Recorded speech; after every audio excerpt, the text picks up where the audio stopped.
Paz seja convosco, meus irmãos e minhas irmãs em Cristo Jesus. Que Deus abençoe ricamente a vida de todos vocês. Espero que todos tenham um excelente dia na presença do nosso Senhor Jesus Cristo. Prosseguindo hoje no estudo do livro de Apocalipse, nós vimos na sessão anterior a descrição feita por João a respeito de Jesus Cristo andando entre os 7 candeeiros e com as 7 estrelas na sua mão direita. E o próprio verso 20 do capítulo 1 esclarece essa metáfora, essa visão de João em relação aos candeeiros, que são as 7 igrejas da Ásia, e as 7 estrelas que eram os pastores das igrejas da Ásia, ali chamados de anjos pelo Senhor. Agora, nós temos as 7 cartas. Nós vimos no capítulo anterior o anúncio que Deus iria tratar destas igrejas por meio das cartas. E no capítulo 2 e no capítulo 3, nós temos o conteúdo das cartas. Eu não falarei a respeito do conteúdo das cartas, mas eu gostaria de abordar nesta manhã a metodologia de Deus naquelas cartas.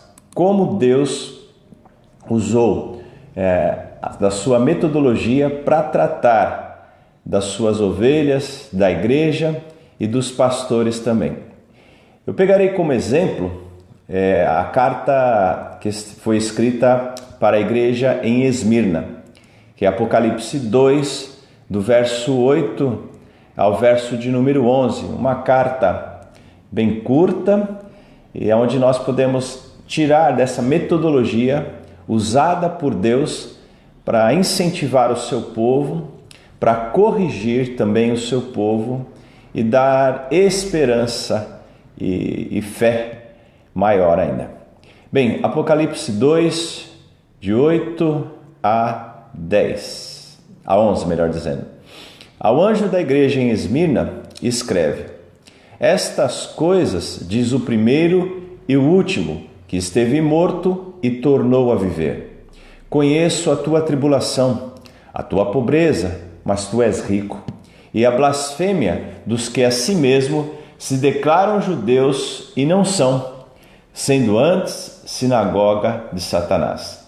Não temas as coisas que tens de sofrer. Eis que o diabo está para lançar em prisão alguns dentre vós, para ser dispostos à prova, e tereis tribulação de 10 dias. Sê fiel até a morte, e dar-te-ei a coroa da vida. Quem tem ouvidos, ouça o que o Espírito diz às igrejas. O vencedor, de nenhum modo, sofrerá dano da segunda morte. Meus amados irmãos, esta metodologia usada por Deus para tratar do seu povo, aqui nas cartas, as 7 cartas às igrejas da Ásia, nós vemos então em todas as cartas. Todas as cartas trazem a mesma metodologia. Bom, menos a carta de Filadélfia, que varia um pouquinho, mas também não foge muito. Na introdução de todas as cartas, nós vemos ressaltada as características de Jesus. Por exemplo, nessa carta, a característica de Jesus Cristo. Estas coisas diz o primeiro e o último, que esteve morto e tornou a viver. As características de Cristo, relatadas nas cartas, elas são descritas no capítulo 1. Quando João olha para Jesus Cristo, quando João ouve a voz de Cristo, e Jesus então vai falando com João, aquele discurso de Jesus, ele é repetido agora nas cartas. Jesus falou para João: eu sou aquele que estive morto, mas revivi e vivo pelos séculos dos séculos. Agora João escreve nas cartas desta mesma maneira. Olha, característica de Jesus. Aqui no nosso texto, característica de Jesus Cristo. Jesus Cristo é aquele que esteve morto e tornou a viver. Só na carta da Filadélfia que ele não usa a característica de Cristo. Na carta à igreja de Filadélfia é citado o texto de Isaías 22, sobre um sujeito chamado Eliaquim, o qual era administrador da casa do rei Ezequias e foi levantado por Deus para colocar a casa em ordem. E Jesus Cristo aqui pega essa questão lá de Isaías 22 e diz assim, olha, eu vou colocar a casa em ordem também aqui. Ou seja, é ele que tem a chave de Davi, é ele quem abre e quem fecha. Ou seja, Jesus Cristo é o grande administrador do reino dos céus. Ou seja, ele manda. E eu gosto mais da figura bíblica, ao invés de usar essa frase, onde Jesus Cristo é o administrador do reino, Jesus é o pastor. Jesus Cristo é o bom pastor. Bom, diante disso, queridos, vamos ver a metodologia agora em relação às igrejas. Primeiro, Deus pastoreia a nossa vida de que forma? Conhecendo a gente. Todas as cartas assim, conheço as tuas obras, conheço o teu proceder, conheço você por inteiro, conheço você melhor do que você mesmo, conheço as tuas intenções, os teus propósitos, os teus sonhos, as tuas lutas, conheço as tuas virtudes, os pecados, obstáculos, o lugar onde vive e conheço os teus inimigos também. Em João 10:14, Jesus diz assim, eu sou o bom pastor, conheço as minhas ovelhas e elas me conhecem a mim. Jesus Cristo, ele sabe tudo a nosso respeito. Ele sabe tanto ao nosso respeito, que em Mateus 6:8, quando fala a respeito da oração, e nós não devemos ficar ali repetindo as coisas, achando que seremos ouvidos por muito falar. Jesus Cristo diz assim, não vos assemelheis, pois, a eles, os gentios, que acham que pelo seu muito falar serão ouvidos. Isso não significa que nós não devemos orar por um assunto várias vezes. Devemos sim, a Bíblia em outro lugar também nos ensina a perseverar na oração. Mas devemos entender que não é o fato de ficarmos repetindo o assunto que vai levar Deus a nos contemplar assim em nosso desejo, em nossas orações. Mateus 6:8 diz assim, não vos assemelheis, pois, a eles, porque Deus, o vosso Pai, sabe o que tendes necessidade antes que lhe o peçais. É maravilhoso saber e entender e fazer com que isso venha acalmar o nosso coração, que o nosso Pai sabe do que nós temos necessidade antes mesmo de nós pedirmos. Como diz o salmista, este conhecimento é maravilhoso demais para mim. Eu não posso assimilar tão grandiosidade de um Deus, o qual conhece os seus filhos por inteiro, conhece todos os aspectos da nossa vida. Então Deus, ele trata da nossa vida, ele pastoreia da nossa vida, um conhecimento de causa, ele conhece os seus filhos.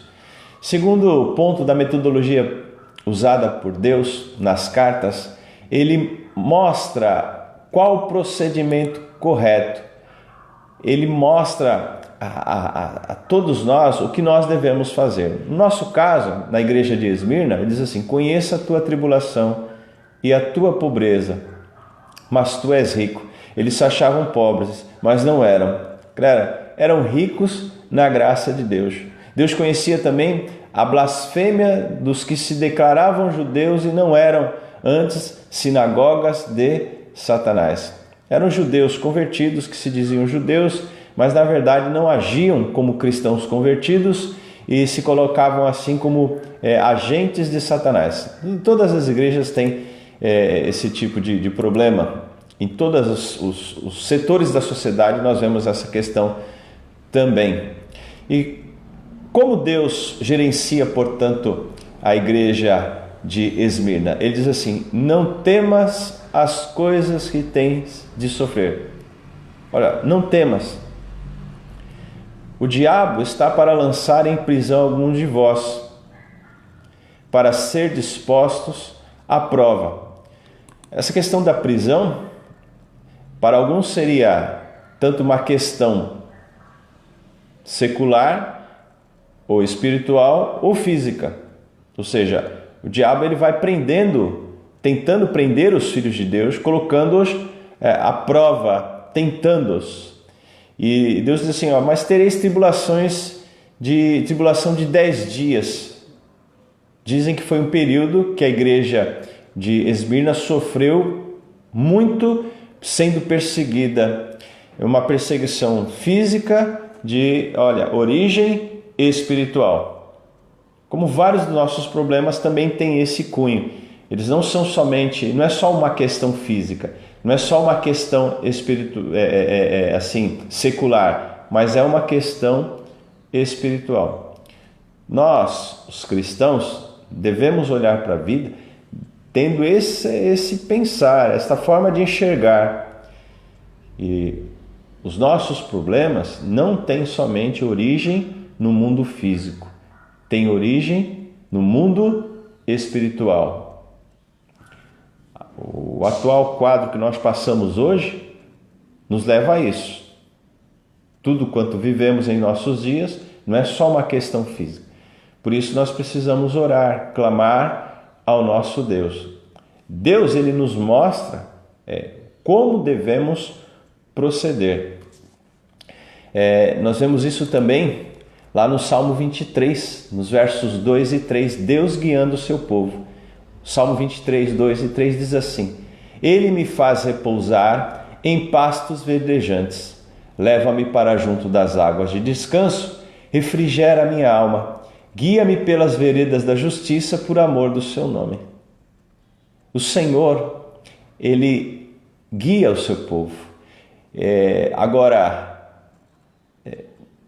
Nem sempre aquilo que Deus separou para nos abençoar segue o caminho mais suave, ou aquilo que nós gostaríamos que acontecesse.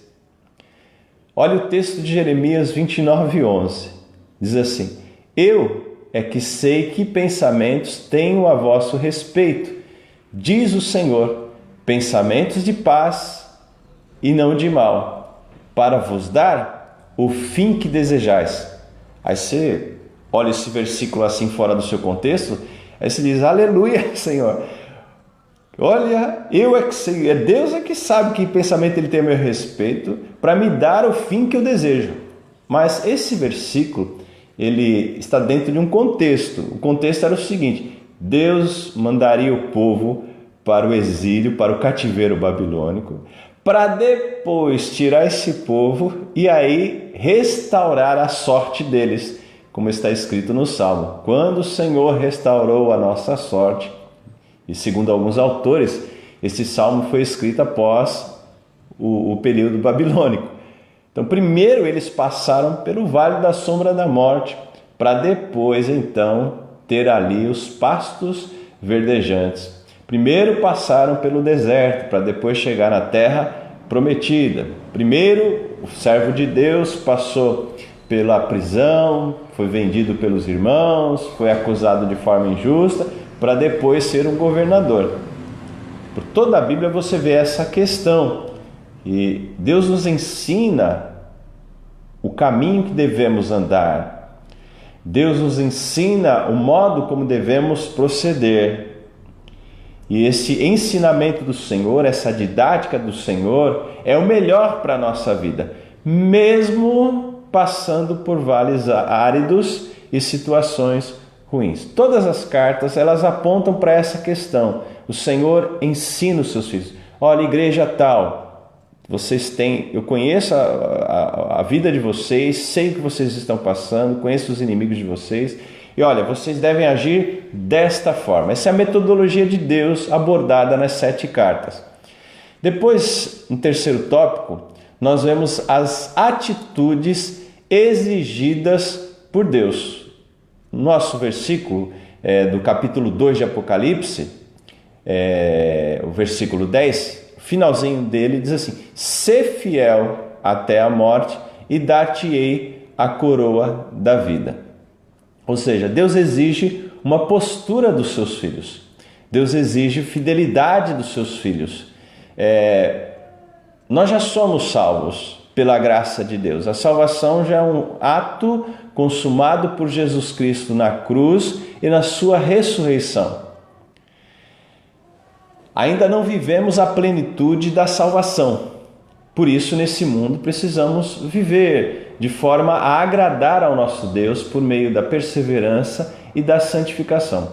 E a frase colocada aqui neste versículo diz assim: ser fiel até a morte. Ser fiel até a morte, seja fiel em todas as situações, mesmo que estas não ofereçam risco de morte, mas seja fiel no Senhor, porque quem é fiel no pouco é fiel no muito também. Se nós não somos fiéis nas questões mais simples, geralmente não seremos fiéis nas questões mais complicadas. A gente observa a pessoa quem ela é na questão da necessidade. Na hora que o sujeito está necessitado, ele mostra de fato quem ele é. E às vezes em questões tão simples a pessoa se perde. O texto diz assim: ser fiel até a morte. Seja fiel em todas as circunstâncias, até nessa questão de você ser perseguido e ser morto.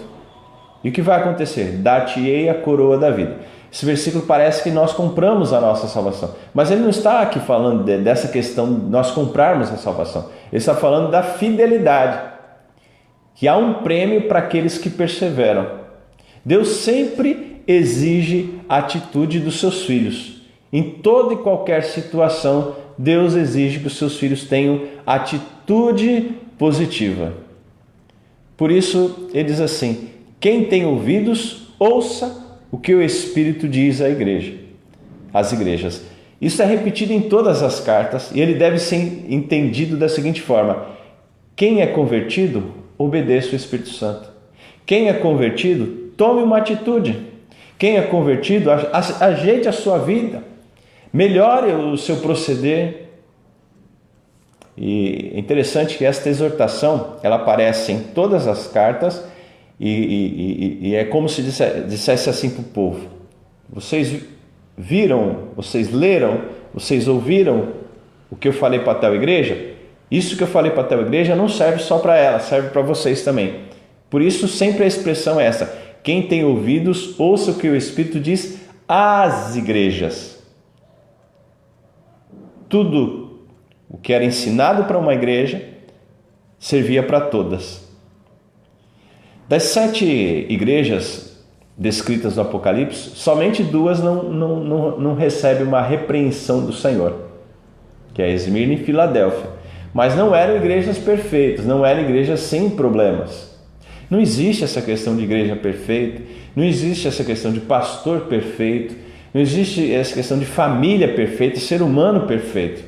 Há defeito em todos os lugares desse mundo, em todos os setores da humanidade, na natureza também. Em todos os lugares nós vemos defeitos. Perfeito só é Deus e mais ninguém, no céu e na terra. Isto, portanto, nos leva a essa questão: quem tem ouvidos, ouça o que o Espírito diz às igrejas.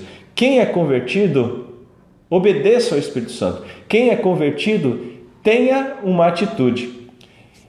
Eu gosto muito de um verso em Eclesiastes 11:4, o qual diz assim: quem somente observa o vento nunca semeará, e o que olha para as nuvens nunca cegará. Ou seja, não adianta nós ouvirmos a palavra e não tomarmos uma atitude. Não adianta nós sabermos que Deus existe, crermos que Deus existe e não termos uma atitude. Isso fica vazio. Em outro lugar, a Bíblia diz que nós não devemos ser somente ouvintes da palavra, mas devemos ser praticantes da palavra de Deus. Por isso, o apóstolo Paulo, escrevendo à igreja de Roma, lá no capítulo 12, diz assim: rogo-vos, pois, irmãos, pelas misericórdias de Deus, que apresenteis o vosso corpo por sacrifício vivo, santo e agradável a Deus, que é o vosso culto racional. Quando eu tenho atitude, Deus se agrada. Quando eu ouço a palavra e não tenho atitude, Deus não se agrada comigo. Por isso, em todas as cartas, Deus, ele diz: olha, eu conheço você, Eu conheço o seu problema, conheço os seus inimigos, conheço o que você sente, pensa, o teu proceder. Eu vou te mostrar o que você deve fazer, mas eu exijo de você atitude. É interessante como o cristão ele deve glorificar a Deus em todas as áreas da sua vida.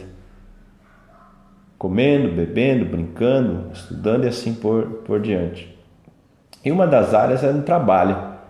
O cristão, como empregado, ele deve ser um empregado ativo. Ele não deve ficar esperando o chefe mandar, pedir para ele fazer alguma coisa. Assim também é no reino dos céus. O cristão não deve ficar esperando pelos outros para servir a Deus.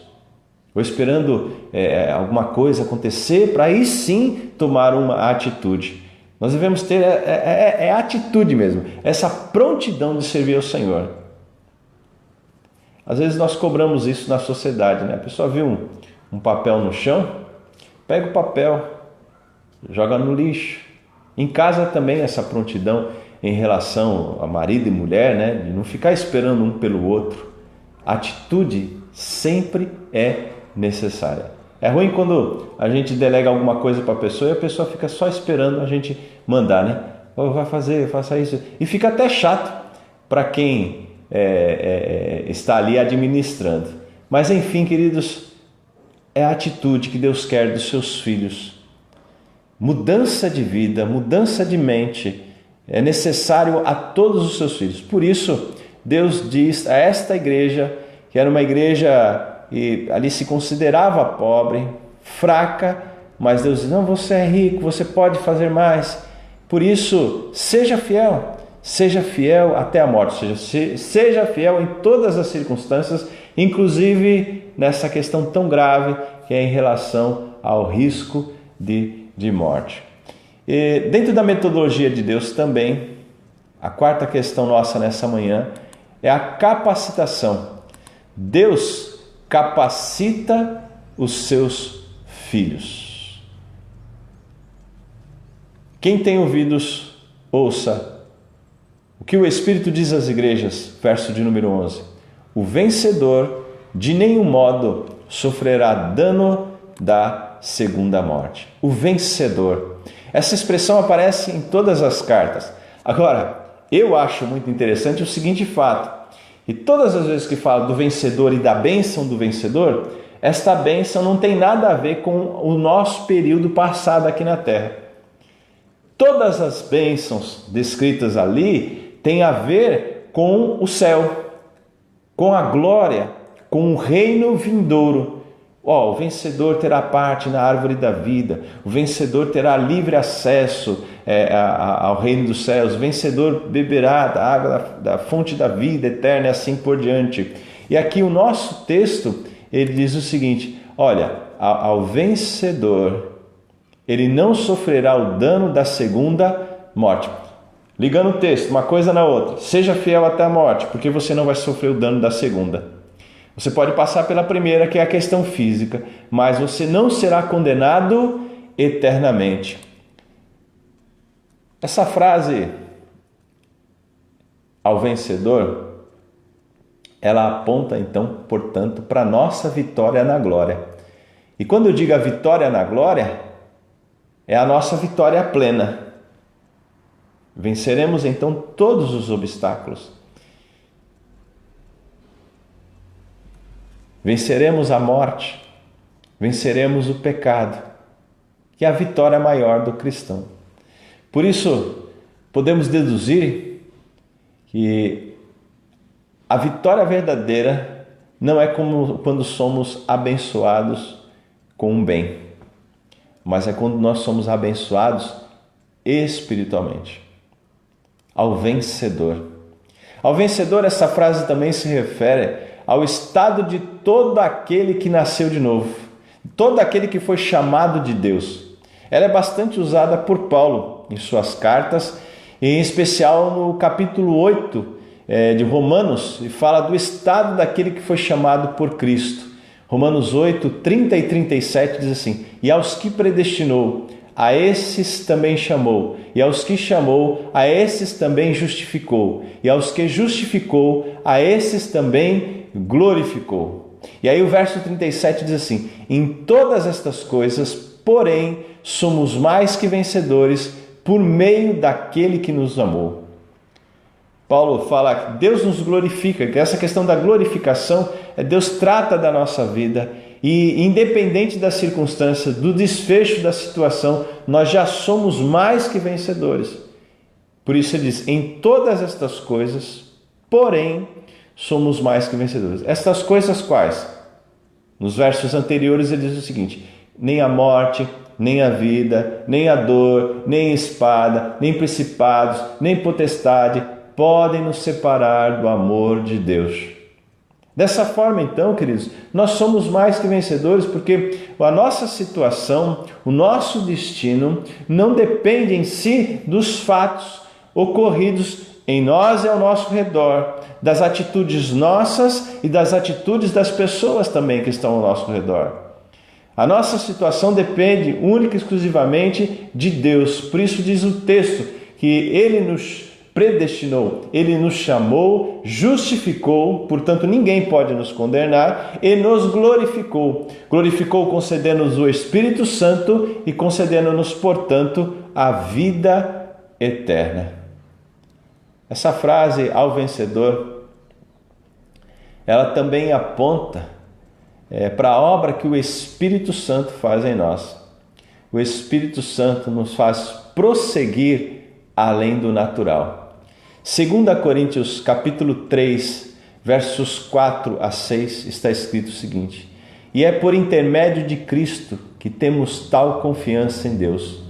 Não que, por nós mesmos, sejamos capazes de pensar alguma coisa, como se partisse de nós. Pelo contrário, a nossa suficiência vem de Deus, o qual nos habilitou para sermos ministros de uma nova aliança, não da letra, mas do Espírito, porque a letra mata, mas o Espírito vivifica. O que Paulo está falando aqui? Paulo estava falando a respeito daqueles que confiavam na sua própria capacidade.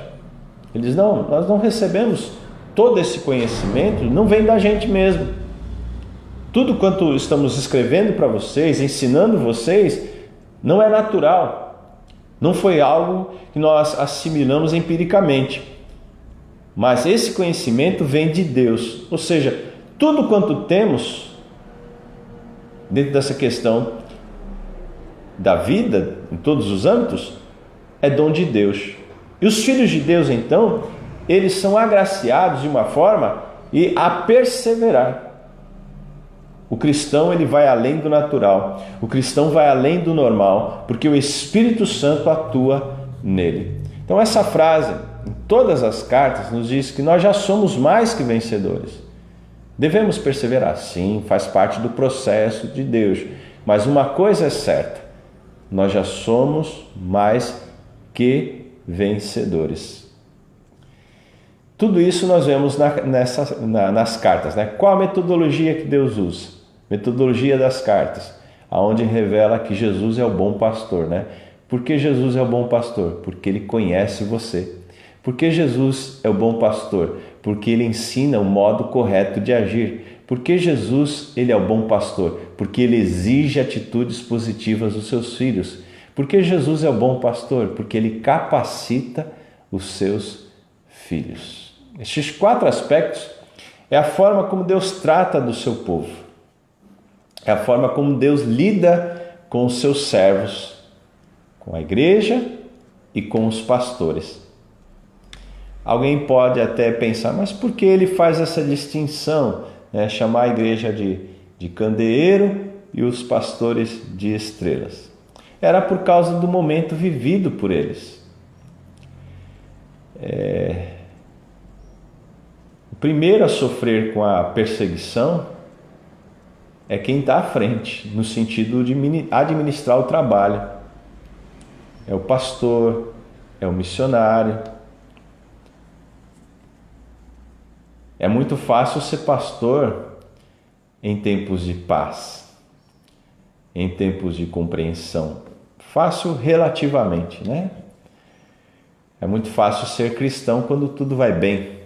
Também é fácil relativamente. Mas é extremamente complicado você servir a Deus em tempos de angústia e de dor. Agora, é extremamente sufocante você servir a Deus sendo perseguido, correndo risco de morte. Por isso, Deus então escreve desta maneira para fortificar o pastor e fortificar também a igreja. Finalizando, queridos. Bem, na minha visão, eu vejo que as 7 cartas nos ensinam sobre Jesus Cristo. Que Jesus Cristo, ele administra o reino de Deus. Ele administra a igreja.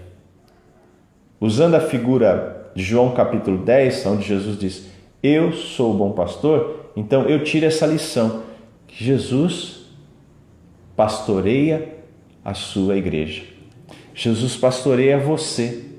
Ele pastoreia a sua vida. E qual a metodologia que Jesus usa para pastorear a nossa vida? Vou repetir pela última vez. Ele nos conhece. Ele entende quem somos nós. Ele entende quais são as nossas necessidades. Sabe quais são os nossos medos, a nossa alegria, o nosso limite. Ele sabe até onde fisicamente nós podemos andar. Ele pastoreia mostrando o modo correto. Ande por aqui, filho. Vamos andar juntos. Vamos caminhar juntos. Ele pastoreia cobrando a gente. Olha, tem atitude. Não fique esperando as coisas acontecer. Faça acontecer, vá atrás, se levante. Não adianta ficar chorando, não adianta ficar lamentando as coisas. Toma uma atitude, se levanta, vá viver a vida. Mas eu tenho medo, mas eu estou inseguro. Quem não tem certeza, quem não tem segurança, quem não passa por dificuldade, mas em todas essas coisas, Ele pastoreia a nossa vida porque Ele nos faz mais que vencedores. Ou seja, Ele nos capacita.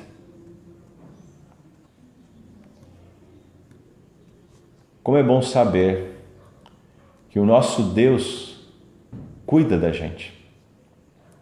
Cuida de nós quando nos sentimos fortes, cuida de nós quando nos sentimos fracos. Jesus é o bom pastor. É o pastor descrito nesse texto que anda no meio dos 7 candeeiros e tem as 7 estrelas na sua mão direita. Como é maravilhoso ter conhecimento que o Senhor administra a nossa vida. Administra ovelhas e pastores, líderes e liderados. Como é maravilhoso saber que o Senhor dos Exércitos cuida de todos os detalhes da nossa vida. Bom, e diante disto, o que nós devemos fazer? Devemos repensar a nossa conduta. Deus estava ali pastoreando as igrejas para que eles repensassem a conduta deles. Porque talvez estejamos como os irmãos ali daquelas igrejas, cegos, como na igreja de Éfeso, uma igreja ali, olha, exigente, uma igreja doutrinariamente correta, uma igreja que talvez se dizia assim, olha, nós somos melhores do que as outras pessoas, ou como outra igreja nas 7 cartas é dito assim, olha, que vocês se acham puros, vocês se acham santos, mas vocês são cegos, comprem colírio, para que vocês possam enxergar. Talvez hoje nós estejamos assim, ou de uma forma positiva, de uma forma negativa, em relação à nossa vida. E aí precisamos repensar a nossa conduta em relação a tudo quanto vivemos. Deus exige isso do seu povo. Peça para Deus, Senhor, abre os meus olhos para que eu enxergue a realidade. E nós precisamos, mais do que nunca, queridos, Clamar a Deus que de fato nos dê condição de examinar o que estamos passando, principalmente pelo tempo que vivemos, que é um tempo extremamente ruim, onde percebemos em nosso país uma política demoníaca, onde visa destruir aquilo que tem sido construído de forma positiva. Mas, acima de tudo, nós devemos olhar que é o seguinte, que todas essas coisas atacam os servos de Deus, portanto, atacam a igreja de Cristo. E nós precisamos, então, repensar as nossas atitudes em todos os âmbitos. É imperativo ao cristão melhorar sempre. A Bíblia nos diz que nós somos aperfeiçoados pelo Senhor. Portanto, não podemos nos acomodar no estilo de vida ao qual alcançamos. É necessário perseverar, é necessário prosseguir todos os dias. Em meio a tantos pecados, tribulação e desafios que nós temos sempre. Vamos clamar, queridos. Vamos clamar que o Senhor nos conceda, na sua infinita graça e misericórdia, oportunidade para mudanças para melhor. Que Deus nos conceda, em sua infinita graça, força para viver. Vamos clamar ao Senhor por nossa nação e utilizar desta crise que estamos enfrentando como oportunidade para evangelizar, para levar esperança às pessoas, para mostrar às pessoas que não é o governo, não são os políticos, não é a medicina e nem a ciência que tem a resposta para a vida do ser humano, mas é Deus. É o Senhor, Criador dos céus e da terra. Ele sim tem poder para tratar da nossa vida. Portanto, meus amados, confiemos no Senhor, porque Ele tem a metodologia certa para cuidar de todos nós. E o Senhor abençoe ricamente a você, toda a sua casa, toda a sua família. Eu vou deixar para vocês agora o hino de número 49. Eu gosto muito deste hino, por sua letra, melodia e pela história. Nosso irmão Salomão Ginsburg, qual foi o autor deste hino, segundo a história, ele era judeu e foi convertido a Jesus Cristo, e quando ele foi convertido a Jesus Cristo, a sua família o deserdou. E diante de tal provação, a atitude dele foi de fidelidade ao Senhor. Em meio à dor, este homem perseverou, pregando o Evangelho, escrevendo alguns hinos, traduzindo outros, para a honra e glória do nosso Deus. Assim devemos também proceder, perseverar no Senhor. Eu gosto muito do refrão deste hino, que está escrito lá em Eclesiastes, que não é dos fortes a vitória, nem dos que correm melhor, mas dos fiéis e sinceros que seguem junto ao Senhor. Deus abençoe a todos vocês. Hoje à noite, se Deus quiser, nós teremos a mensagem que será postada pelo pastor Maciel às 19h30. Um grande abraço a todos.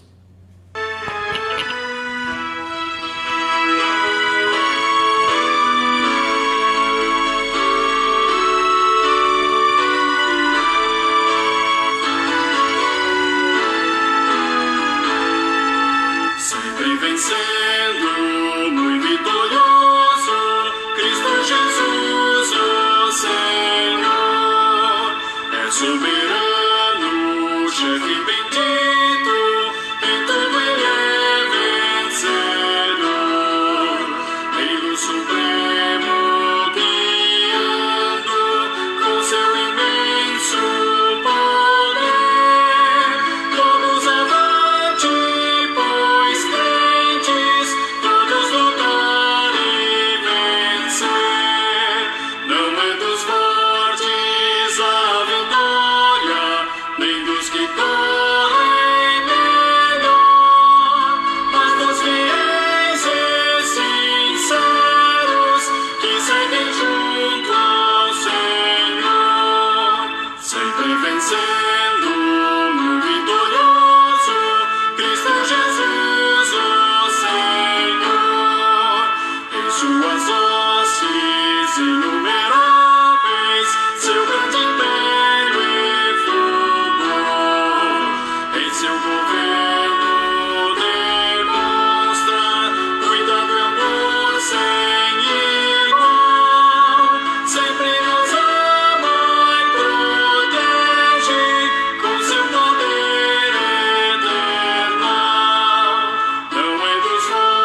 Amém. Até outro dia, se Deus quiser.